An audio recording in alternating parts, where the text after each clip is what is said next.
Livre para todos os públicos.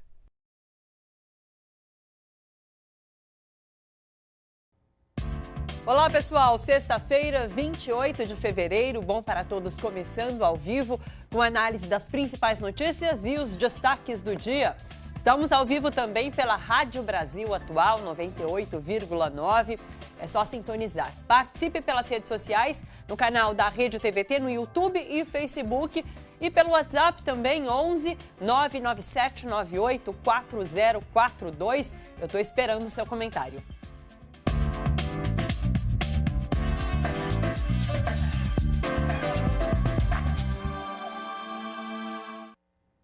E vamos às notícias do dia.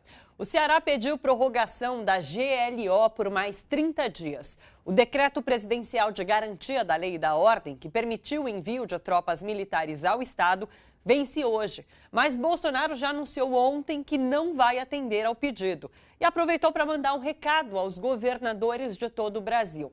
Decreto de GLO só com apoio ao projeto de excludente de licitude no Congresso. A gente espera que o governador resolva esse problema da polícia militar do Ceará e bote um ponto final nessa questão, porque a GLO não é para ficar eternamente atendendo um ou mais governadores, tá certo? A GLO é uma questão emergencial. O que eu quero, pretendo do parlamento brasileiro? Para eu poder ter tranquilidade para assinar GLO, porque no momento eu não tenho tranquilidade, tá certo? E nós queremos atender os governadores. Agora, os governadores têm que ter ciência, né, que precisam nos apoiar para que o parlamento vote o excludente de licitude.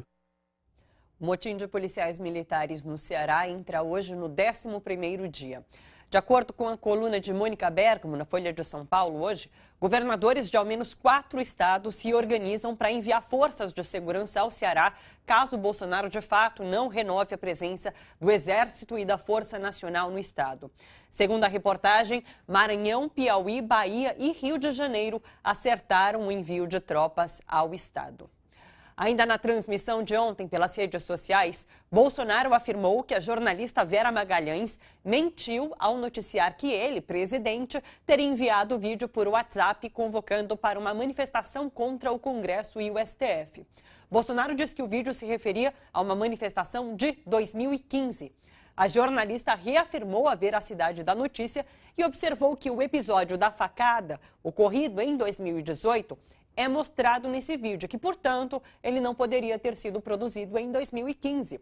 Bolsonaro, inclusive, na sua própria fala ontem, que foi totalmente contraditória, acaba admitindo isso. Veja os trechos. O que eu mandei para poucas dezenas de pessoas do meu círculo de amizade, eu mando sem filtro. São ministros, algumas personalidades, talvez num passo de 50, 60. O vídeo é de 5 anos atrás. É um vídeo que fala um pouco da minha vida, da facada, da campanha. Inclusive, Mônica Bergamo, também na Folha de São Paulo, agora há pouco, acaba de informar que foi renovada a GLO, então, esse decreto de garantia de lei e da ordem. A gente vai fazer um rápido intervalo, daqui a pouquinho voltamos com mais notícias, vamos falar inclusive sobre coronavírus. Então fica por aí, daqui a pouquinho Bom para Todos está de volta. Até já.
Estamos de volta ao vivo na TVT e Rádio Brasil Atual e a gente vai direto conversar com o Leonardo Atucha sobre esses vídeos de Bolsonaro, essa live, essa transmissão que foi feita ontem. Tudo bom, Leonardo?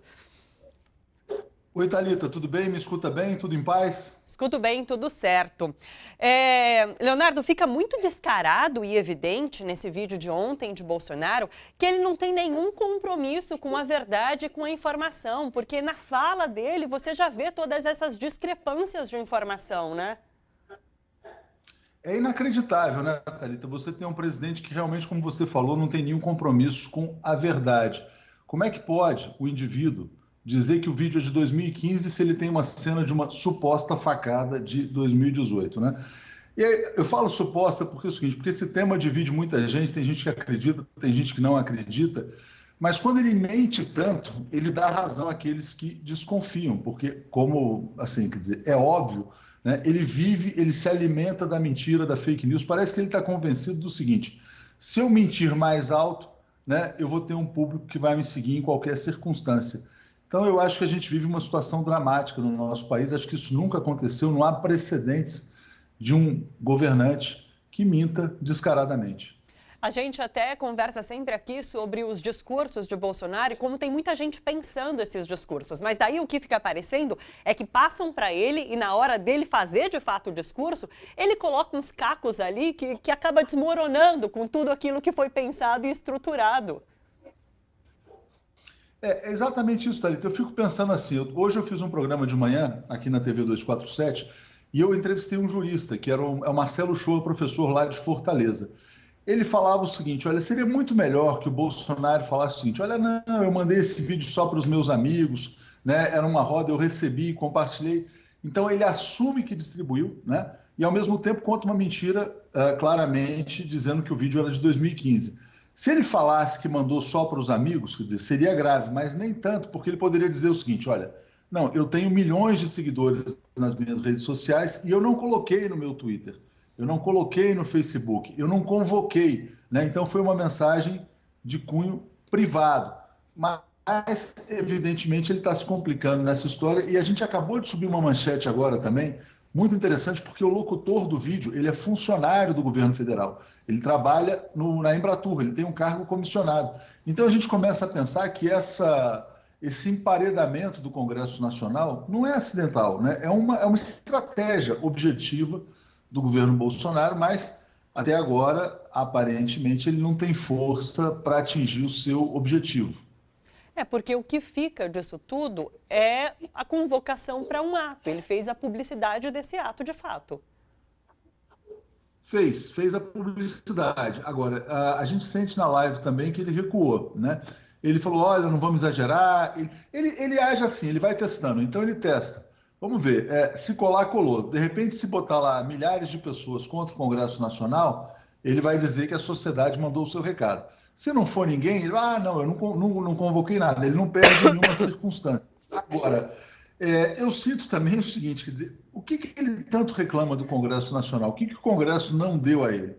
O Congresso deu para ele reforma da Previdência, deu reforma trabalhista, tudo que ele quer é aprovado, a menos, evidentemente, as coisas que são não diria que são tão escandalosas quanto, mas são da agenda tipicamente bolsonarista e não da agenda neoliberal. Por exemplo, a liberação das armas. Isso ele não conseguiu. Mas isso não é uma demanda da sociedade brasileira, né? Se você fizer uma pesquisa, evidentemente, isso aí vai ser uma questão minoritária. Ele não tem do que se queixar em relação ao Congresso, mas ele quer posar como um representante da nova política, de fora do sistema, o cara que desafia os poderes estabelecidos. Todo mundo sabe que isso é uma grande mentira. Ele está lá há 28 anos no Congresso, ele é do sistema, né? Objetivamente. Sim. E daí tem esse detalhe, falando em Congresso, da fala de ontem, que ele tenta barganhar com os governadores em relação à GLO. Então, assim, eu só vou ajudar a segurança pública ali no Estado se vocês votarem a favor, pressionarem pelo menos os deputados dos estados a votarem a favor do excludente de ilicitude. Então, ele tenta forçar ali uma votação em nome da ajuda que, como presidência, ele deve oferecer.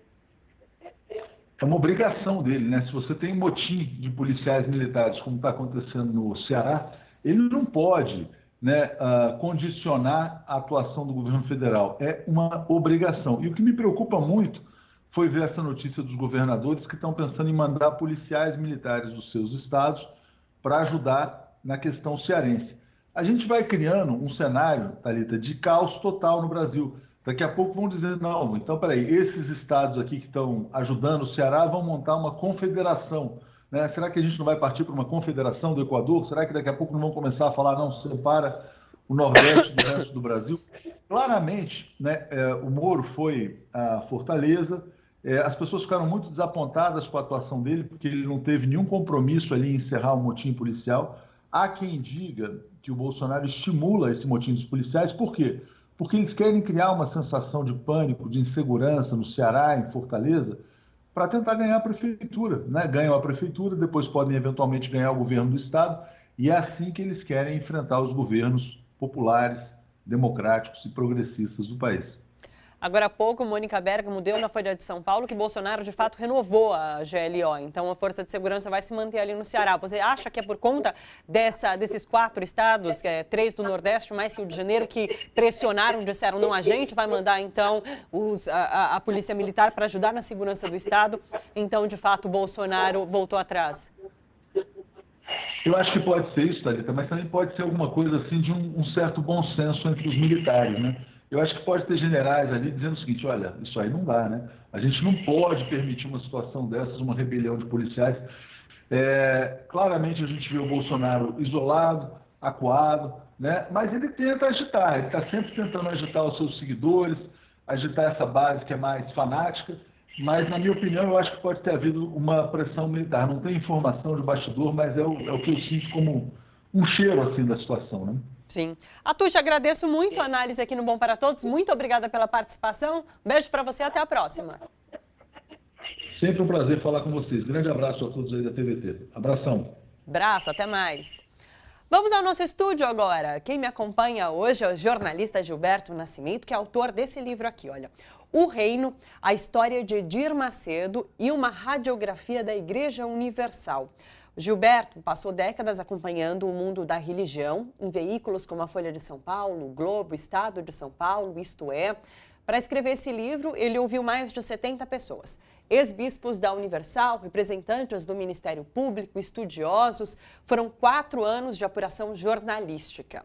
O Reino examina os mecanismos internos da igreja e suas estratégias para arrebatar e manter fiéis. E explica como o bispo se tornou essa celebridade midiática, autor de best-seller, empresário de sucesso, inclusive imune a todas as polêmicas em torno desse império religioso. Seja muito bem-vindo, Gilberto. Muito obrigada pela presença. Eu que agradeço a oportunidade. Boa tarde a todos e muito obrigado aí pelo convite. Obrigada. Olha só, em certo momento da apresentação do livro, é citado que trata-se de uma obra indispensável para compreender o Brasil de hoje. Por quê? Qual a relação? Eu acho que é interessante para entender o que representa esse ativismo evangélico, né? Essas forças ligadas a muitas igrejas neopentecostais que cresceram muito nos últimos anos, sim, adquiriram muita força e representatividade, e a Igreja Universal é um dos símbolos assim, né, dessa força desses grupos evangélicos, representado hoje num papel importantíssimo aí, o relevante que tem as bancadas evangélicas, né, não só na Câmara dos Deputados, como também nas assembleias legislativas, sim, e nas câmaras municipais aí por todo o Brasil. E a Igreja Universal, por exemplo, hoje comanda um partido político, né? O Partido Republicano, o antigo PRB. Tem uma bancada de 30 deputados federais. Você coloca no livro que Edir Macedo sempre foi uma figura que é próxima a líderes do país, né? Mas com Bolsonaro parece que existe um projeto ainda maior. Qual a relação de fato? A gente sabe que Edir Macedo fez aquele, não sei qual é o nome, o batismo de Bolsonaro, teve aquela... Ele foi ungido lá no Templo de Salomão, lá no ano passado. O que significa tudo isso?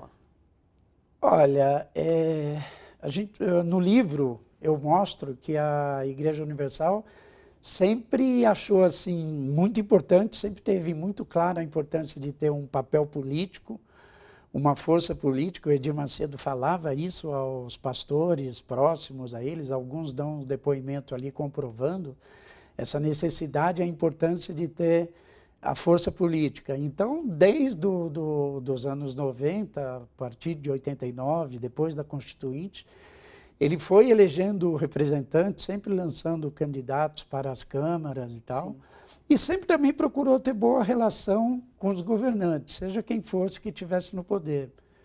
Teve com o governo Collor, apoiou o governo Collor, o qual inclusive ajudou na questão lá da televisão, da obtenção da TV Record, da concessão. Depois teve com Itamar Franco, depois teve com o governo Fernando Henrique Cardoso. Eles assim demonizavam o Lula e o PT, chamavam o Lula de demônio, de Satanás, mas também depois apoiaram também, ou ficaram próximos do governo Lula e do governo Dilma. Quando houve o impeachment da Dilma, eles aderem também, logo de cara, no primeiro momento. Aí vão para o ministério do Temer, ganham um ministério e agora estão com Jair Bolsonaro. As igrejas, várias igrejas neopentecostais e várias outras segmentos evangélicos tiveram um papel muito importante na eleição do presidente Jair Bolsonaro, né? O Edir Macedo, como é uma pessoa muito pragmática, ele em geral está do lado de quem vai ganhar, né? Não é muito de se arriscar. Ele até apostava na polarização que havia entre PT e PSDB, era aliado já também do PSDB aqui em São Paulo, então ele caminhou com o Geraldo Alckmin. Sim. Só pouco antes do primeiro turno, quando ele viu que o Bolsonaro ganhava força, ele aderiu ao governo do Bolsonaro. Agora, apesar dele ter aderido quase na última hora, vamos dizer assim, é um governo que tem uma visão muito mais próxima de ideias que a igreja possui. Principalmente do ponto de vista moral, da família. Sim, sim. Na questão da pauta dos segmentos evangélicos, assim, de maneira geral. Embora a Universal até seja uma igreja um pouco mais aberta em relação a costumes do que outras, né? Você cita isso em relação à homossexualidade, ao aborto, ao aborto. Edir Macedo, por exemplo, é até favorável mesmo ao aborto, né? Sim. Tem uma avaliação bem mais flexível, como mostramos no livro. Você conta no livro que desde a fundação do primeiro templo, Edir Macedo já repetia essa história de ter um grupo de comunicação, conglomerado de educação, de comunicação.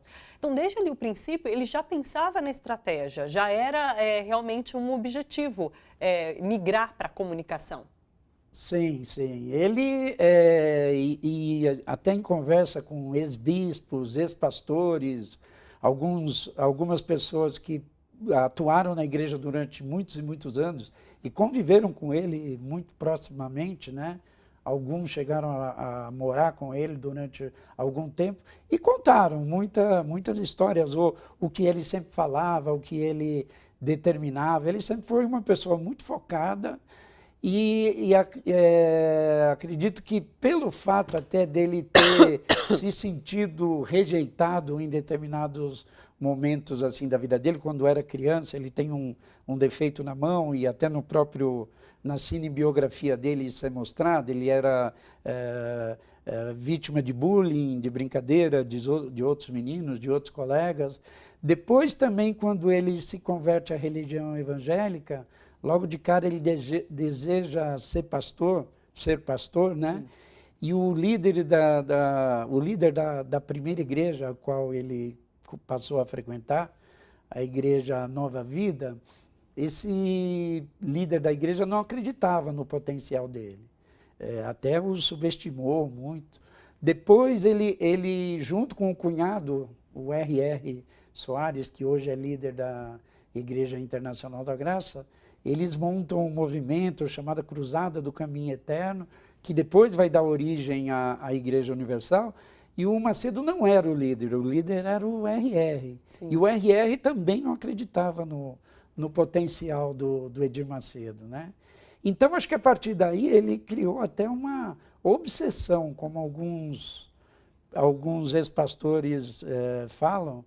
Ele criou uma obsessão de montar sua igreja, de crescer, de ter a sua rádio, depois ter a sua TV, e focou nesse objetivo e foi, a partir da criação da igreja lá numa funerária, lá no subúrbio do Rio de Janeiro, foi crescendo cada vez mais. Há um paralelo que é feito entre a construção da Universal e uma empresa. A gente sabe que uma empresa, no final das contas, quer ter lucro. Existe, dá para a gente fazer essa relação? Porque a Igreja Universal é uma igreja muito rica, que tem muito dinheiro. Existe esse objetivo também desde sempre? Olha, nunca foi, não é uma coisa explicitada, Sim. né? Mas ele também sempre falava para os pastores que era importante a igreja ser forte, ter recursos e ter condição para poder se manter e levar adiante a sua mensagem e atingir os fiéis da maneira mais ampla e necessária possível. Na questão dos meios de comunicação, ele sempre falou isso e ele não estava errado, né? Claro que ele, num primeiro momento, até se inspirou nos exemplos dos norte-americanos, alguns líderes religiosos lá, como o Rex Humbert, Jimmy Swaggart, e ele via tudo aquilo. O R.R., que era o seu parceiro, até tinha intenção de repetir aquela prática. E o Edir Macedo, até com uma certa visão, achava o trabalho deles assim fantástico, muito interessante, mas esses personagens aí só mantinham os fiéis na TV.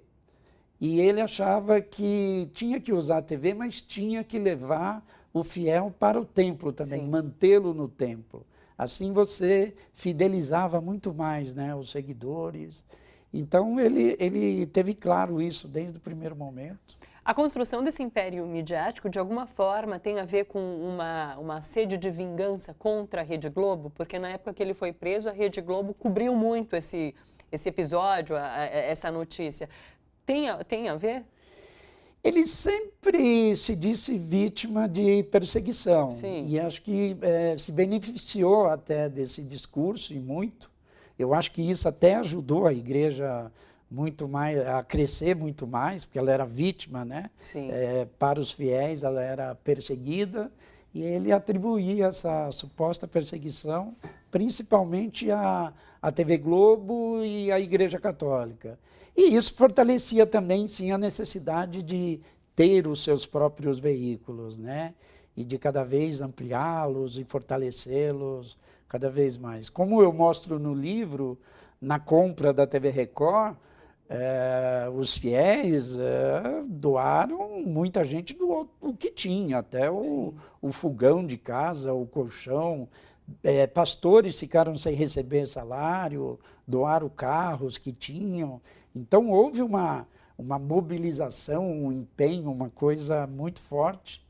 Todo mundo você envolvido. atribui isso? É a figura de Edir Macedo que movimenta tudo isso mesmo?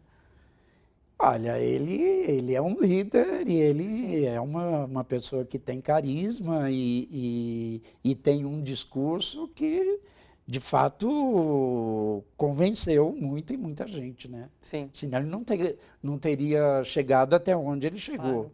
E hoje ele é o único brasileiro que tem sob o seu domínio uma rede de televisão, uma igreja, um partido político e um banco. Quem tem isso no Brasil hoje? Realmente.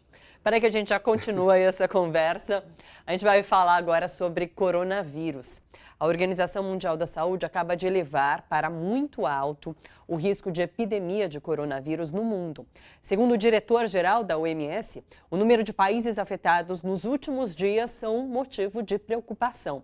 Mas ainda não há evidência de que o vírus esteja se espalhando livremente.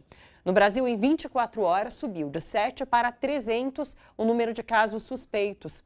Segundo o Ministério da Saúde, esse salto se explica pelo aumento no número de países com casos positivos. De acordo com um protocolo, brasileiros que tiveram contato com estrangeiros de países que têm infectados e que apresentam sintomas são considerados suspeitos e passam então a ser investigados. Por enquanto, apenas um caso do coronavírus foi confirmado no Brasil.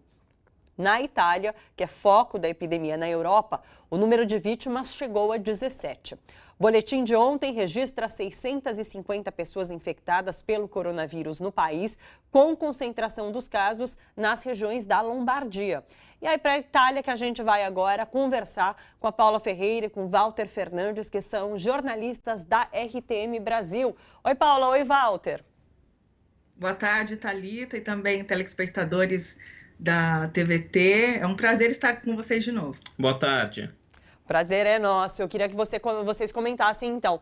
Esse número se elevou bastante desde a última vez que a gente conversou. Acho que na época, anteontem, eram 400 casos. Hoje já são 650. Então, assim, realmente é de se espantar. Como está o clima aí? Continua tenso? As pessoas bastante preocupadas? Conta pra gente. Thalita, eu consegui tomar um sorvete hoje. A sorveteria aqui perto da rádio onde a gente trabalha estava aberta e muita movimentação nas ruas de Désio, de Serenho, que são os lugares que a gente mais frequenta, lugares onde a gente mora e que a gente trabalha. Então, a gente está sentindo o italiano um pouco mais tranquilo, né? As escolas ainda serão reabertas na próxima semana.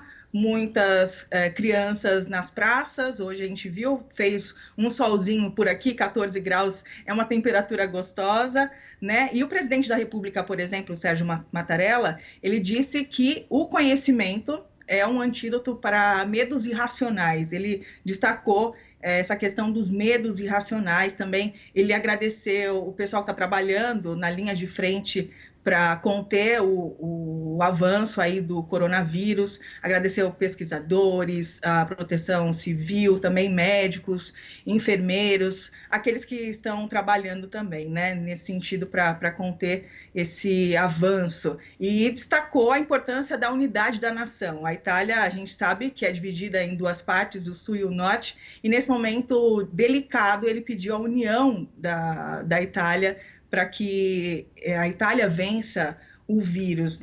Com relação a companhias aéreas, por exemplo, a Alitalia, ela começou a fazer alguns cancelamentos aí de conexões em 38 rotas, nacionais e internacionais também, por conta dessa menor demanda. Tem gente com medo, tem gente que já não quer mais vir para a Itália, e também o número de restrições que a gente viu de voos e procedentes da Itália ou pessoas que viriam para cá, né?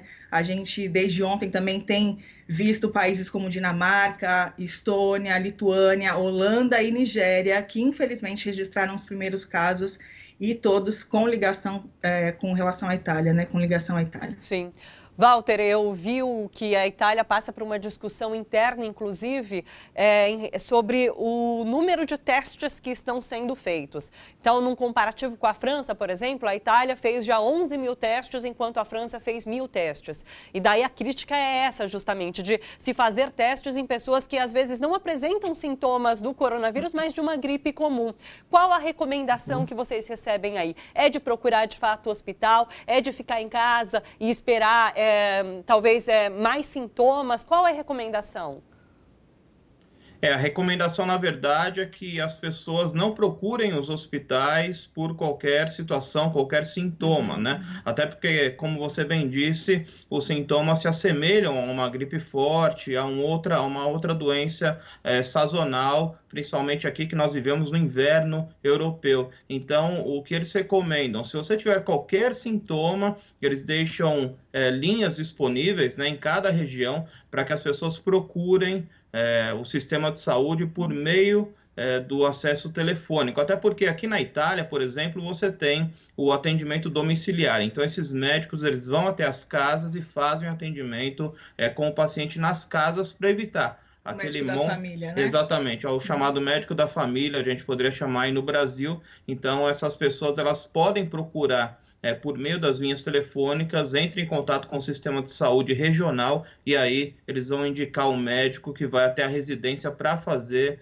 enfim, o atendimento, se necessário, fazer o exame. Então, houve sim um número grande, né, de testes, mas a recomendação é que as pessoas não se encaminhem até os hospitais, até para você não gerar um grande tumulto, uma confusão, e até mesmo para você não alastrar ainda mais o surto, né? A Thalita perguntou sobre os números, eu acabei falando um monte de coisa e esqueci de confirmar com você, Thalita. 650 contágios, 17 mortes até agora, infelizmente. E 45 pacientes já estão recuperados, né? Esse é um destaque que tem sido dado pela imprensa italiana. São 45 pessoas que já estão recuperadas, portanto, depois de terem contraído o coronavírus. Como funciona o sistema de saúde aí na Itália? É assim como aqui no Brasil? Existe um sistema de saúde público? Sim, existe o sistema público, você tem uma pequena parcela de contribuição quando ocorre o atendimento, né? Caso você não tenha condições financeiras, aí você tem que assinar um termo de que você não tem essas condições, mas as pessoas têm acesso, têm pleno acesso e elas acabam pagando uma pequena taxa para que esse serviço possa ser de uma qualidade maior. Então, existe o sistema público, o sistema privado ele é muito pequeno, ele ocorre apenas para pessoas assim para uma parcela da população bem pequena. A grande maioria, ela vai para o sistema público que tem qualidade e tem essa parcela de contribuição do contribuinte em geral, da população em geral. Paula tinha relatado da última vez a falta de alguns mantimentos nos mercados. Isso continua, se mantém? Continua, Thalita, mas as pessoas estão mais tranquilas. Isso também deixa a gente tranquilo como brasileiros, nossos familiares também aí no Brasil, os amigos que sempre têm entrado em contato conosco para saber como é que está a situação, então atualizando a situação, as pessoas estão mais tranquilas. Eu não sei se você acompanhou, mas foi lançada uma campanha com relação a Milão, né, a capital da moda que parou por conta desse vírus, e eles lançaram uma campanha chamada Milano não se ferma, Milão não para, né, para que as pessoas comecem a retomar essa rotina. Isso é muito importante. A gente não pode ter medo de ocupar as ruas, né?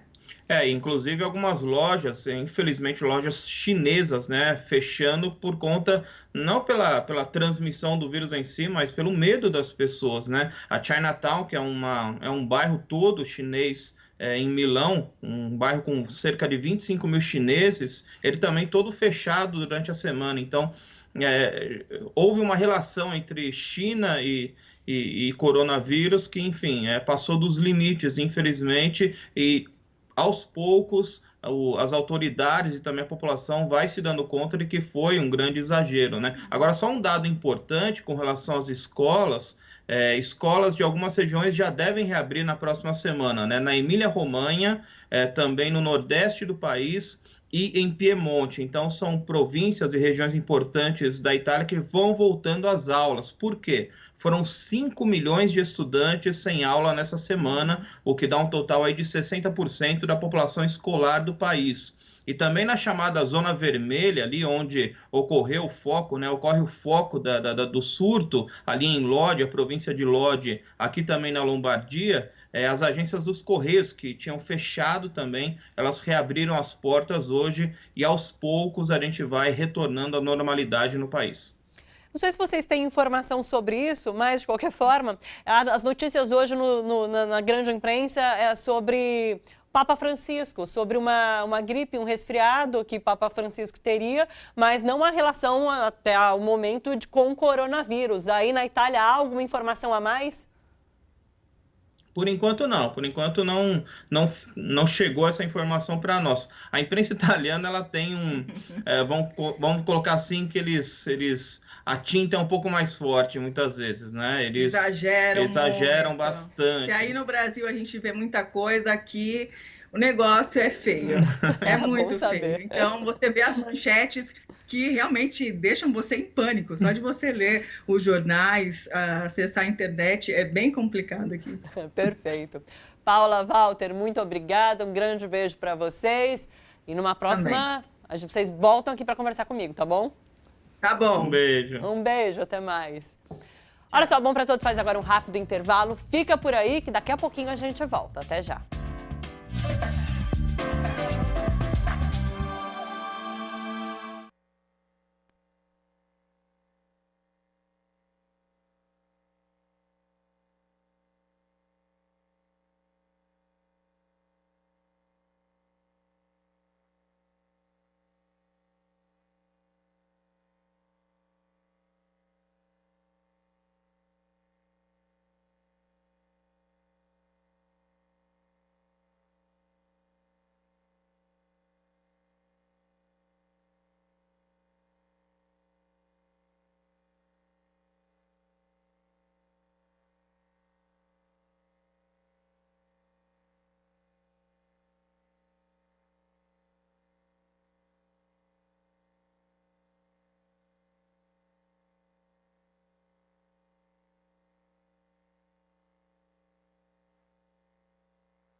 Estamos de volta ao vivo na TVT e Rádio Brasil Atual.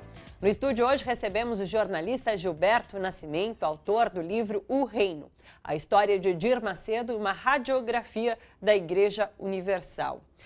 Queria começar agora conversando com você sobre Marcelo Crivella, prefeito do Rio de Janeiro, que é sobrinho de Edir Macedo. Qual a relação dos dois? Além de ser sobrinho, claro. Ele, no livro eu mostro, eu acho que a conclusão que eu cheguei é que o Edir Macedo, num primeiro momento, acho que pensava em transformar o Marcelo Crivella num grande líder assim, da igreja depois dele. Talvez pensando no Crivella como o seu sucessor, né? Mas é curioso a história do Crivella. Ele é o nome de maior expressão política assim, da igreja. É a pessoa designada o mais importante deles, designado para disputar as eleições, inclusive os cargos majoritários. Já foi senador e prefeito, e agora prefeito. Mas, ao mesmo tempo, ele não é uma pessoa que tem hoje grande liderança dentro da igreja. Ele costuma até se dizer ou se apresentar, ou é tratado pela imprensa como bispo licenciado, e até as pessoas dizem que não existe essa função lá dentro da igreja. Você é bispo ou você não é. Então, ele é bispo, mas não está mais no dia a dia da igreja, não participa das decisões das discussões e tal. Mas Edir Macedo ainda tem Crivella como esse possível futuro sucessor? Ou isso foi descartado? Não. Acho que foi descartado já há bastante tempo.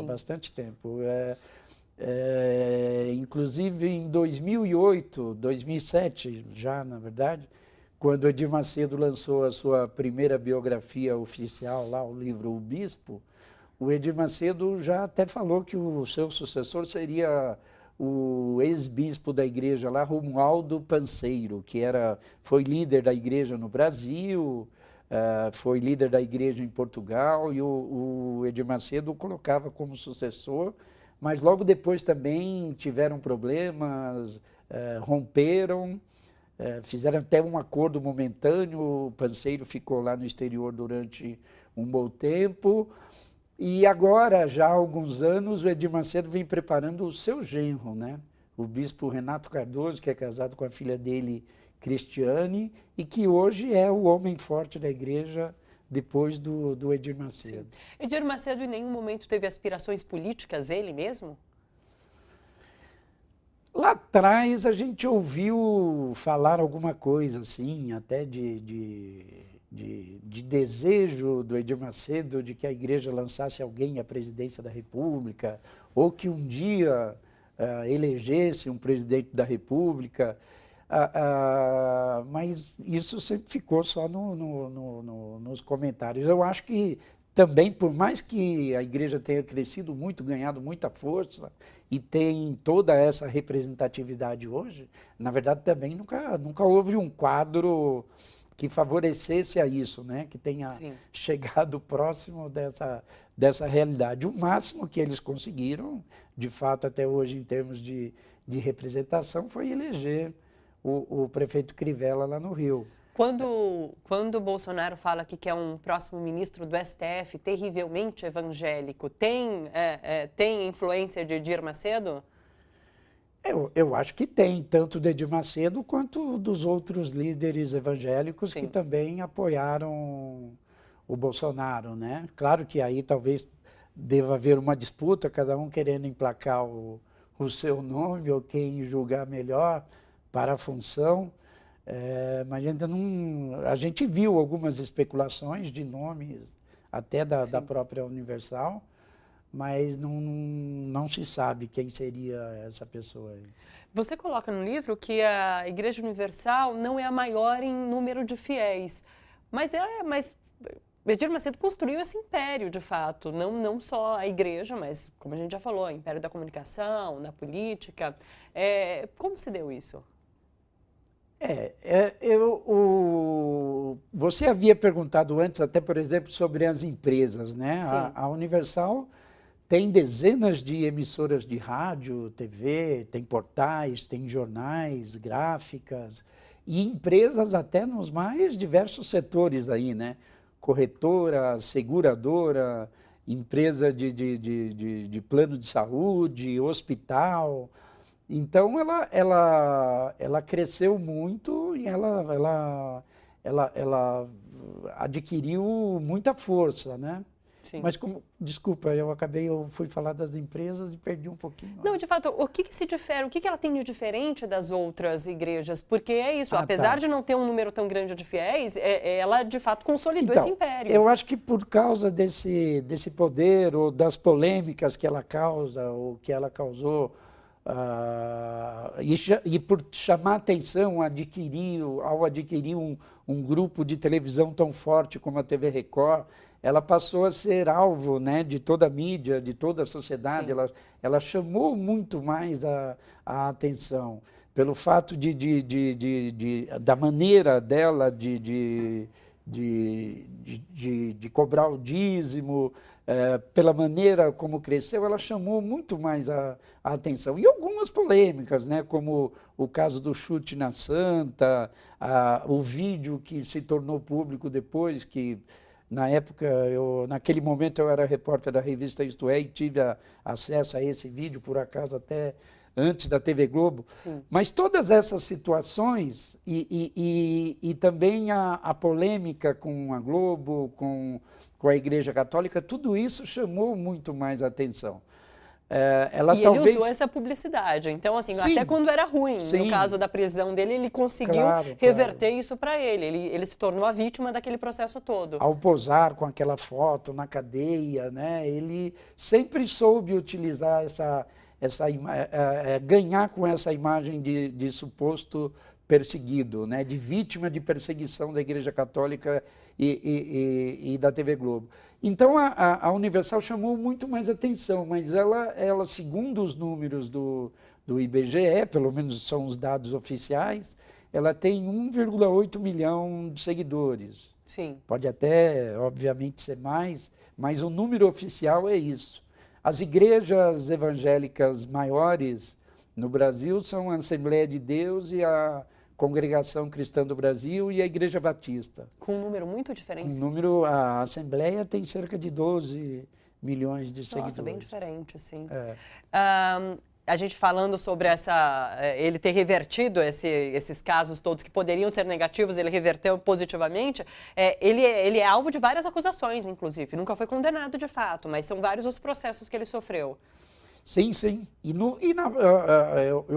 Eu mostro no livro, mas até na própria biografia oficial dele está lá, uma relação das acusações feitas ao Edir Macedo e à igreja até hoje. Vão de lavagem de dinheiro, formação de quadrilha, estelionato, curandeirismo, charlatanismo, são as mais diversas acusações. E ele foi vítima foi alvo de alguns processos, inquéritos bastante polêmicos, né? O primeiro deles foi justamente a compra da Record. Houve um questionamento muito grande feito pelo Ministério Público Estadual e Federal, porque teria, segundo acusações do Ministério Público Federal, teria sido enviado dinheiro de doações da igreja para o exterior. Esse dinheiro iriam para 2 offshores, empresas de paraísos fiscais, né? Em Caimã e nas Ilhas Jersey. E depois esse dinheiro teria voltado ao Brasil em forma de empréstimo para que integrantes da igreja, pastores, fiéis, utilizassem esse dinheiro para a compra de emissoras de TV, para a compra da TV Record Rio, por exemplo, né? E então tudo isso gerou muita polêmica, foi manchete de jornais e revistas aí durante anos e alvo de processos que se arrastaram por muito tempo e depois boa parte desses processos acabou arquivado ou prescrito. O último processo, até mais polêmico, mais sério, que falava de lavagem de dinheiro, formação de quadrilha, etc., se encerrou apenas no ano passado e acabaram os crimes sendo prescritos, né? As acusações contra o Edir Macedo e um outro bispo da igreja lá, o ex-bispo da igreja, João Batista, bispo da igreja ainda, acabaram prescritos. Sim. Dois membros da igreja ainda respondem Mas o Edir Macedo não tem mais nenhum processo. O Edir Macedo não, ele Sim. nunca foi condenado e nesses processos não será, acabou ficando livre. Sim. Ficando livre. Já voltamos, mais uma pausinha para a gente entrar com outro assunto, que é desemprego. A taxa de desemprego no Brasil ficou em 11,2% no trimestre encerrado em janeiro, atingindo 11,9 milhões de pessoas, segundo a Pesquisa Nacional por Amostra de Domicílios Contínua Mensal, a PNAD contínua. No último trimestre do ano, o índice era de 12%. No entanto, essa oscilação não se deu pela geração de novos postos de trabalho, mas porque muita gente desistiu de procurar trabalho nos meses de férias. O que pode indicar que, por exemplo, nos próximos meses, essa taxa de desemprego pode voltar a aumentar. Sobre isso, conversamos agora com uma repórter do Brasil de Fato, a Lu Sudré. Oi, Lu, tudo bom? Oi, Thalita, como vai? Tudo certo? É isso, de fato, segundo o próprio IBGE, essa queda no número do desemprego no país se deve não à geração de novos postos de trabalho, mas sim às pessoas, a mais desalento. As pessoas deixaram de procurar, por enquanto, nesses meses de férias. Isso, Thalita. O número teve um recuo, né, em comparação desse último trimestre que se encerrou em janeiro, comparado ao trimestre anterior, no número de pessoas que entraram, que estão desempregadas. Mas a Adriana Beringay, que é especialista, a pesquisadora do IBGE, que é responsável pela pesquisa, pela PNAD contínua, ela apontou que essa diminuição no desemprego não corresponde às novas vagas. Na verdade, o que aconteceu foi um aumento de pessoas na inatividade. E não são nem as pessoas que estão em desalento, são pessoas que optaram por não trabalhar e por inúmeros motivos. Seja por um período de férias, seja por um período para acompanhar os filhos, ou dezembro, janeiro, né, viagem por questões familiares, mas são pessoas que, por algum motivo, não optaram, estão fora da força de trabalho.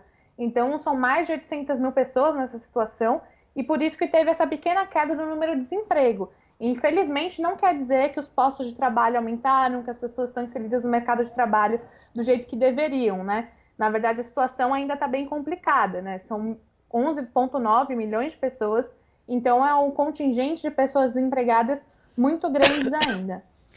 E as críticas em relação ao desemprego estão na pauta das centrais sindicais que preparam atos agora para março. Tem uma agenda de lutas aí prevista para março, atos que já estavam marcados e sendo articulados, né, há algumas semanas e que ganharam uma nova força, foram ampliados depois desse ato da direita, né, de apoiadores do Bolsonaro, que convocaram uma manifestação contra o Congresso Nacional para o dia 15 de março. E a avaliação de juristas, né, isso foi muito divulgado essa semana, após o próprio Bolsonaro ter divulgado no seu WhatsApp particular um vídeo convocando para esse ato, é de que o presidente cometeu um crime de responsabilidade, né, pode ser alvo de um impeachment, inclusive, feriu a Constituição, o artigo 85, e apoiando esses atos autoritários que pedem o fechamento do Congresso Nacional e se posicionam contra o STF.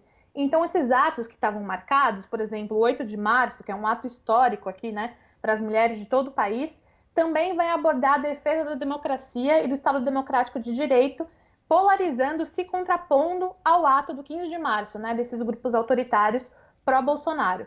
No dia 15 de março tem esse ato e no dia 14, no dia anterior, também tem mobilizações previstas em todo o país em memória e pedindo justiça ao assassinato, aos 2 anos do assassinato da vereadora Marielle Franco.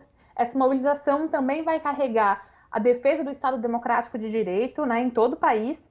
E no dia 18 de março tem uma terceira mobilização que é em defesa do serviço público e dos funcionários públicos, né?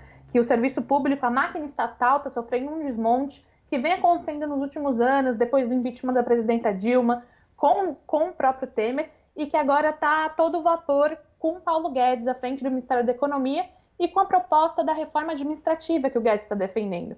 Então, tem um ato no dia 8 de março que ampliou, né, os próprios atos que já estavam marcados, agora estão abrangendo essa bandeira frente ao ato da direita no dia 15. Então, 8 de março, Dia da Mulher, 14 de março, 2 anos da morte de Marielle e 18 de março, inclusive com universidades também, né, aderindo, educação muito forte nesse dia de manifestação. Essa articulação no dia 18 de março tinha sido puxada a priori pelos movimentos estudantis, né, pela categoria estudantil. Ano passado, todo mundo que acompanhou mais de perto viu que a área da educação foi muito sucateada com Abraham Weintraub, muitos cortes, muitos retrocessos nessa área. Então, os estudantes estavam puxando uma mobilização para o dia 18 mesmo, e aí o setor público abraçou essa mobilização no dia 18, e também no dia 1º de março tem o Dia do Trabalhador, né, o Dia do Trabalho, 1º de maio. Então, a gente tem praticamente um ato por semana, e todos eles vão estar defendendo a democracia, até porque sem a democracia, a gente não consegue pautar todos esses outros direitos, sejam os direitos das mulheres, o direito pela educação de qualidade e o direito do serviço público, né, que está sofrendo uma ofensiva neoliberal do governo e estão sendo sucateados em nome da privatização desses serviços. Perfeito. Lu, muito obrigada pela participação. Um beijo, até a próxima. Beijo, até. Vamos voltar lendo alguns comentários?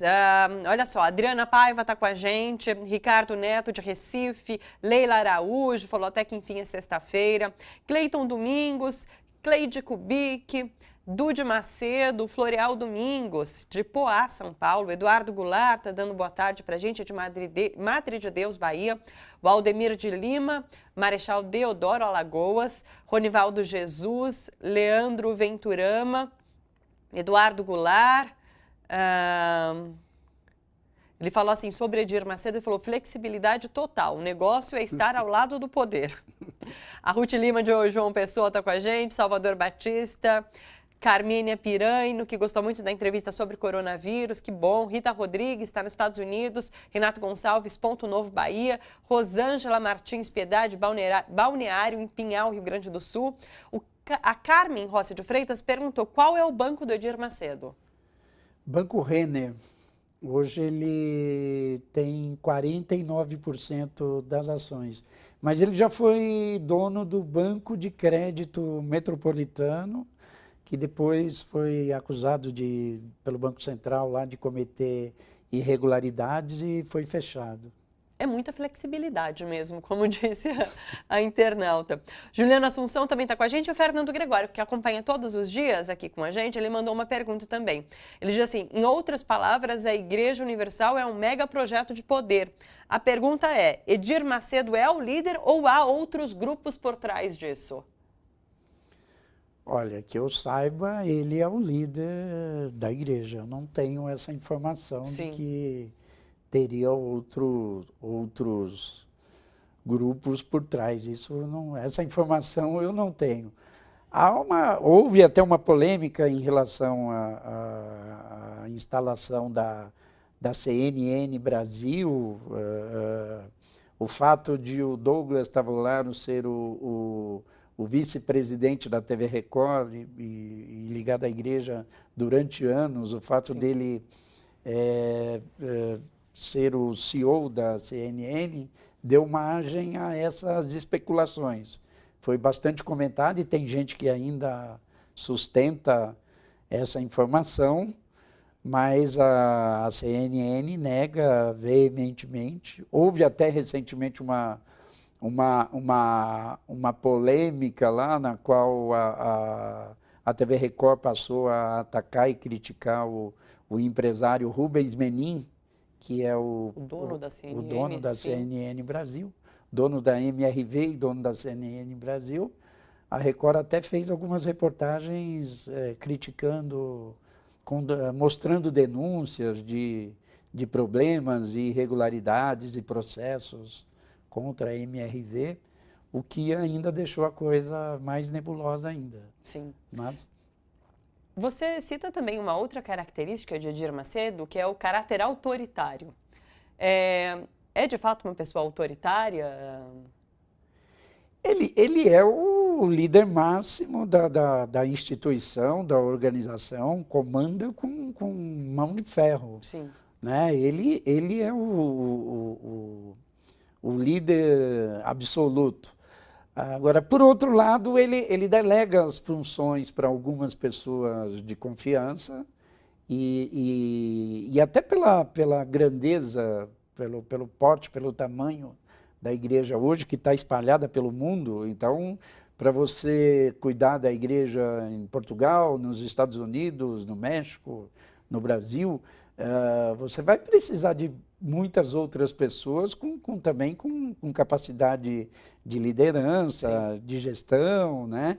Então, outras pessoas crescem dentro desse processo, e vários cresceram, adquirindo até uma certa visibilidade. Caso do Romualdo Panseiro, que eu já havia citado, o próprio sobrinho dele, o Marcelo Crivella, e outros como o Ronaldo Didini, Renato Suetti, e outros até com muito mais poder que não apareceram, ou com bastante poder também, e que não apareciam tanto.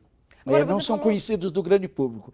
Agora, um dado curioso é que a pessoa nunca pode crescer demais, né? Se ameaçar ali a liderança, a hegemonia, ou chamar atenção demais, aí a pessoa acaba sendo convidado a assumir um cargo em algum lugar distante e ser afastado do... Essa é a tática. Manda pelo menos são vários e vários exemplos, sim, que relatados no livro, aí, inclusive, que aconteceu isso. Gilberto, agradeço demais a sua participação, muito obrigada pelos esclarecimentos, por trazer essas informações que estão no livro O Reino, esse daqui. O Reino, a história de Edir Macedo e uma radiografia da Igreja Universal. Muito obrigada, Gilberto. Eu que agradeço. O livro é uma grande reportagem que conta a história e mostra, e os leitores é que vão tirar suas conclusões. Sim, um grande trabalho jornalístico, ótimo. Muito obrigada de novo. Muito obrigado, eu que agradeço o convite. Olha só, Bom Pra Todos fica por aqui. Lembrando que você pode assistir ao nosso programa na reapresentação hoje às 11 horas da noite. Muito obrigada pela companhia, um ótimo final de semana e até segunda-feira. Tchau, tchau.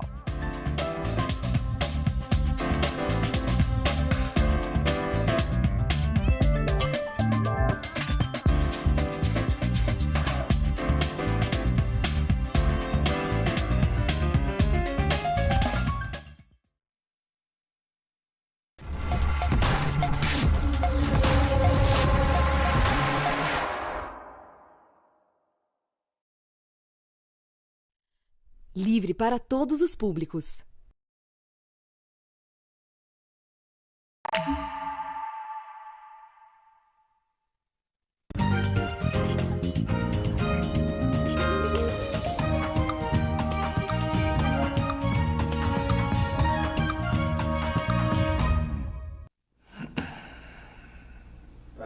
Olá,